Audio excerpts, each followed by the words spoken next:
做花都唔知嘅，我就知道嗰個叫做咩雞啊？咩叫做雪瑞啊？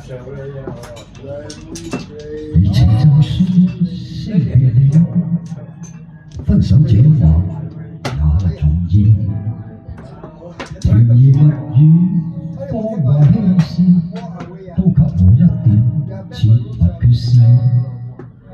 話題盡了也不近，等我至凄涼的心事。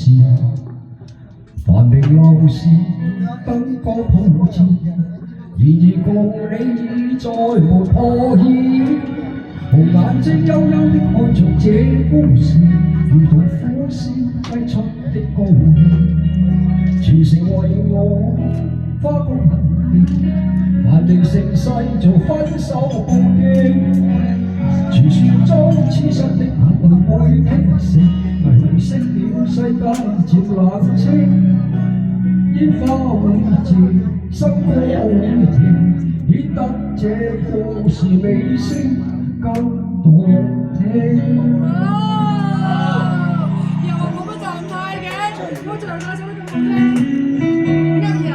我諗低調先高調，知唔知啊？我老師真係嘅。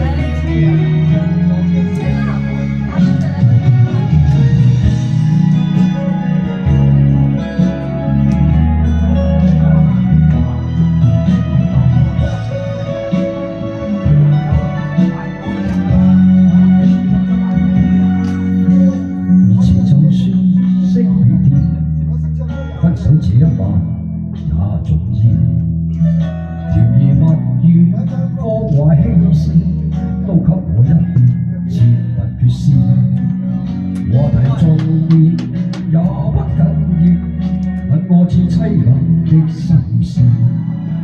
繁榮鬧市燈光普照，然而共你已再沒破曉。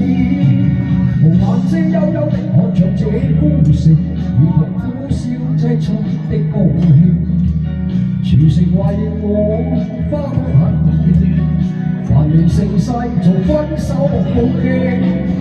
傳說中痴心的眼淚會傾城，紅色了世界漸冷清，煙花會謝，心歌會停，顯得這故事尾聲更動聽。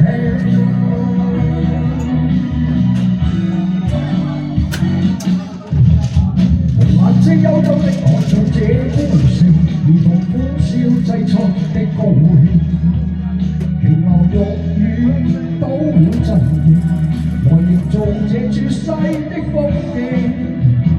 傳說中痴心的眼淚會傾城，霓虹熄了世界漸冷清，煙花會謝，心歌會停，顯得這故事尾聲更動聽。